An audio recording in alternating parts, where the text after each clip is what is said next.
আপনি কি সামাজিকভাবে দাঁড়াতে চান? না এখনো পর্যন্ত 2-3 বছর আমরা অপেক্ষা করতে চাই?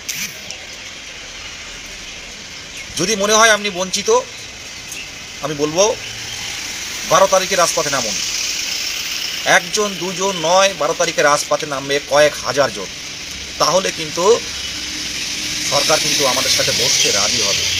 আমাদের ন্যায্য দাবিটা যখন শোনা হচ্ছে না, সেদিন পর্ষদ সভাপতি মাননীয় গৌতম পাল মহাশয় বলেছিলেন যে সুপ্রিম কোর্টে 14-17 যে প্যানেলের আইনি জট আছে, এই জট যেদিন কেটে যাবে তার 24 ঘন্টার মধ্যে ইন্টারভিউ নোটিশ নিয়ে আসবে। আশা করি সেই জট কেটে গেছে, প্রায় 2 সপ্তাহ হতে গেল এবং প্রত্যেকটা ডিপিএসসি কিন্তু অ্যাপয়েন্টমেন্ট দিচ্ছে কমপ্লিটের পথে। তো আমাদের অন্ততপক্ষে আমাদের শূন্যপদটা নোটিফিকেশন আকারে দেওয়ার কোনো বাধা নেই এখন। সেই জায়গায় দাঁড়িয়ে এখনও পর্ষদ তথা সরকারের সদিচ্ছা দেখতে পাচ্ছি না। তো আমাদের কি করণীয়? বাড়িতে বসে থাকবেন? ধর্নায় তো আপনারা রাজ্যে গেছিলেন, আপনাদেরকে বাড়িতে বসে থাকলে কি চাকরি হয়ে যাবে? আমার কাছে যেটুকু খবর আছে, আমি যেটুকু ভেবেছিলাম যে হয়তো মার্চের 5 তারিখ 6 তারিখ নাগাদ আমাদের ইন্টারভিউ নোটিশ আসবে, কিন্তু সেটা সম্ভব না। অলরেডি প্রত্যেকটা জেলায় আমরা দেখেছেন মানে লোকসভা ভোটের কিন্তু তোড়জোড় শুরু হয়ে গেছে। আর এই লোকসভা ভোট হয়ে গেলে কিন্তু আমাদের ইন্টারভিউ নোটিফিকেশন পেতে পেতে সেই বিধানসভা ভোটের আগে মানে সামনে আগামী বছর যেটা আসছে এরকম সময় পর্যন্ত কিন্তু ওয়েট করতে হবে, ইন্টারভিউ কিন্তু শেষ হবে না। তাই বলবো, আমি বিদেশগাজী 2022 ডেট বলতে গেলে যে সেখান থেকেই মানে একদম ফেব্রুয়ারি মাসের 10 তারিখের পর থেকে আন্দোলনে নেমেছিলাম। আজকে 23টা জেলা আমাদের সংঘবদ্ধ, 23টা জেলা, প্রত্যেকটা জেলার নেতৃত্ব আছে। সবাই গণতান্ত্রিক পদ্ধতিতে আমরা পথে নামবো। আমরা 1000-2000 জন নামবো, দেখা যাক। গুলি মারো আমাদেরকে কাঁদানে গেছিল। আমরা তো ঘরের ছেলে, বারে বারে কখনো কালীঘাট, কখনো নবান্নে, কখনো এপিসি ভবন, কখনো বিকাশ ভবনে গিয়েও কাজ হচ্ছে না। তো আসুন, গুলি মারো আমাদেরকে। আমি বলছি, আমি বিদেশগাজী বলছি 2022 প্রাথমিক ডেট থেকে আমাদেরকে গুলি মারো, কাঁদানে গ্যাস ছোড়ো। কতটা গুলি থাকতে পারে আর কতটা কাঁদানে গ্যাস থাকতে পারে? আমরা 12 তারিখে পথে নামছি। আমাদের সাথে সরকার আলোচনায় আসুক, আমাদের দাবিগুলো বৈধ কিনা। যেখানে পর্ষদ সভাপতি নিজে বলছেন যে 50,000 ভ্যাকান্সি আছে, আমরা এক্ষুনি নিয়োগ করতে দিলে আমি 50,000 নিয়োগ করতে পারবো, সেখানে কেন এই ঢিলিমিটা হচ্ছে? আজকে পথে নামছি, দেখা যাক। আমাদের এই পথে নামা 12 তারিখের আন্দোলন একটা ঐতিহাসিক আন্দোলন হবে। কত পুলিশ পশ্চিমবঙ্গ থেকে দেয় আমরা সেটা অপেক্ষায় আছি।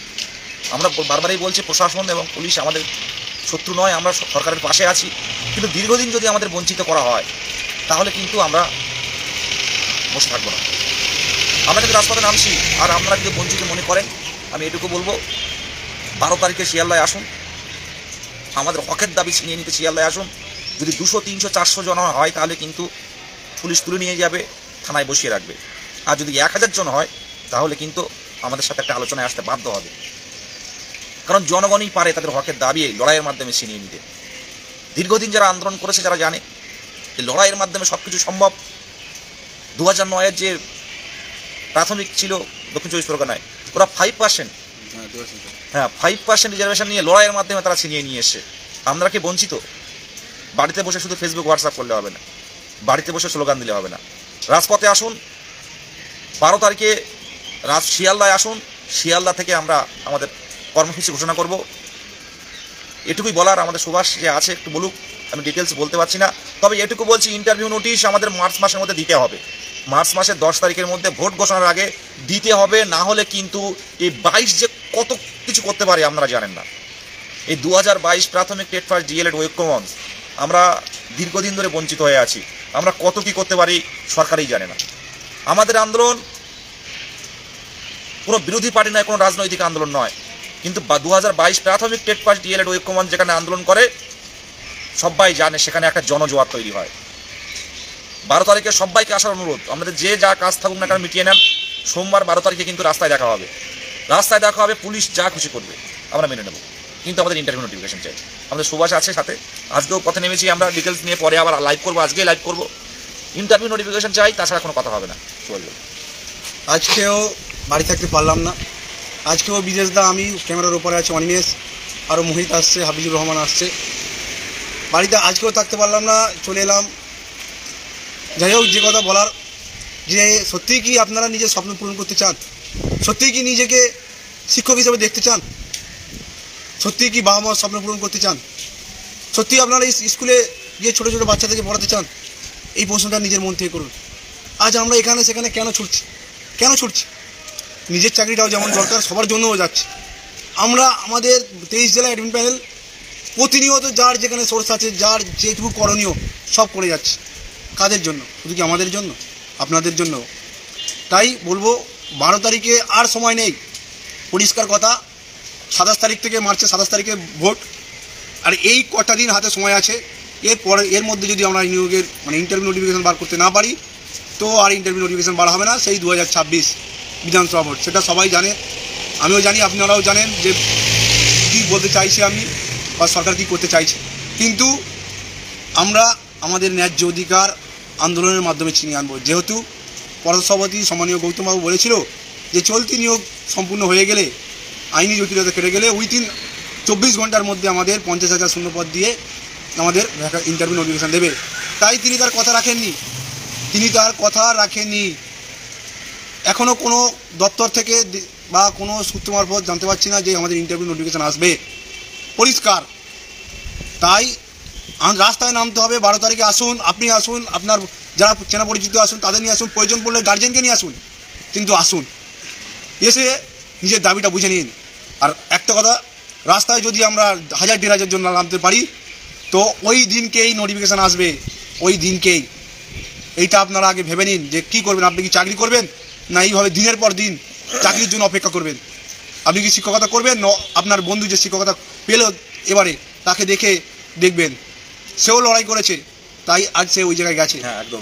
যদি আসেন বেশি, 1000 জন যদি আসেন, আশা করি কটা ভ্যান নেওয়ার লাগবে পুলিশের। আমরা আলোচনায় বসবো। যদি আমাদের ন্যায্য দাবি, অবশ্যই ন্যায্য দাবি আমরা আমাদের দাবি ছিনিয়ে নিয়ে আসতে পারবো। একদম বলেই শেষ করি। পরবর্তীকালে আবার লাইভ আসেন, কিছু বলার আছে। সে আজ আন্দোলন করেছিল বলে তার সুফল পেল। সেই ফেসবুকে স্ট্যাটাস দিচ্ছে WB অ্যাসিস্ট্যান্ট টিচার। আমাদের এই দিন আসবে, কিন্তু আমাদেরকে বাড়িতে বসে থেকে ওই ফেসবুকে বিপ্লব আর হোয়াটসঅ্যাপে বিপ্লব করলে হবে না। তার জন্য রাস্তায় নামতে হবে। সকলকে অনুরোধ করছি, 23 জেলা অ্যাডমিন প্যানেল আপনাদের পাশে আছে, বিদেশদা আপনাদের পাশে আছে, আমরা সব আপনাদের পাশে আছি। কিন্তু আপনাদের কর্তব্যটা আপনাদের করতে হবে। এর পরবর্তী আরও আমরা আপডেট দেবো। আমরা একটা বিশেষ কাজে এসেছি, কিছুক্ষণ পরে আপনারা জানতে পারবেন। সকলে ভালো থাকবেন আর মানসিকভাবে 12 তারিখের জন্য প্রস্তুত নিন, তৈরি হয়ে যান। একদম শুকনো খাবার নিয়ে তৈরি হয়ে যান, থানায় বসে বসে খাবো।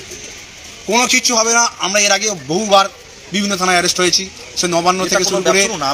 গণতান্ত্রিক পদ্ধতিতে একটু বলি, গণতন্ত্রে আন্দোলনের অধিকার আছে। 12 থেকে 35 নম্বর ধারায় আমাদের সংবিধান অধিকার দিয়েছে। সুতরাং আমাদের হকের দাবি নিয়ে রাস্তায় নামবো। এই রাজ্য আমার, এই রাস্তা আমার, আর চাকরির দাবিটা এটাও আমার অধিকার। এটা ভাববেন, চাকরির অধিকার, কাউকে কর্মসংস্থান দেওয়ার অধিকার, এটা কিন্তু সরকারকে দিতে হয়। কেন আমাদের ছিনিয়ে নিতে হবে? কেন রাস্তায় নামতে হবে? কর্মসংস্থান দেবে সরকার। যে সরকার ব্যর্থ, সে সরকার তাহলে কি করে থাকবে? আমি বারবার বলছি, আমরা বিরোধী নয়, আমরা ঘরের ছেলে, আপনাদের সরকারের ঘরের ছেলে। ছাড়ুন, নাহলে 22 স্টেট কি করতে পারে সেটা পরবর্তী। এটাও বলছি যে যদি কোনো সরকারের প্রতিনিধি আমাদের লাইভ দেখেন, আমাদের 22-এর ইন্টারভিউটা দিন, 50,000 ভ্যাকেন্সি দিয়ে আমরা আপনার পাশে আছি, এবং প্রতিটা ভোট আমরা দেবো। সরাসরি বলছি, প্রতিটা ভোট দেবো। আর যদি আমাদের ইন্টারভিউ না আসে, তাহলে আমরা ভোট বয়কট করবো। ভোট বয়কট পুরো 22 স্টেট পরিবার ডিএলএড ঐক্যমঞ্চ ডাকে ভোট বয়কট করবে। সেখানে প্রায় কত আমাদের কোচবিহার থেকে কাকদ্বীপ পর্যন্ত সব আছে, এবং আমাদের আন্দোলন সবাই দেখে। 2022 প্রাথমিক টেট পাস ডিএলএড ঐক্যমঞ্চ এই যে কী করতে পারে সেটা আপনারা অনেকেই দেখেছেন, বাংলা দেখেছে। তো এই জায়গায় দাঁড়িয়ে বলবো, 12 তারিখে আসুন। আপনি আসবেন, আপনি যে দেখছেন লাইভ, আপনিই আসবেন এবং সাথে আপনার গার্জেনকে নিয়ে আসবেন। আর আপনি মেয়ে, অনেকে ভাবছে যে আমি একটা তরুণী কী করে যাব। এটুকু বলতে পারি, অনেকে 2.5 মাসের বাচ্চা দেখেও কিন্তু ধর্ণা মঞ্চে এসছে, আজকে তিনি টিচার।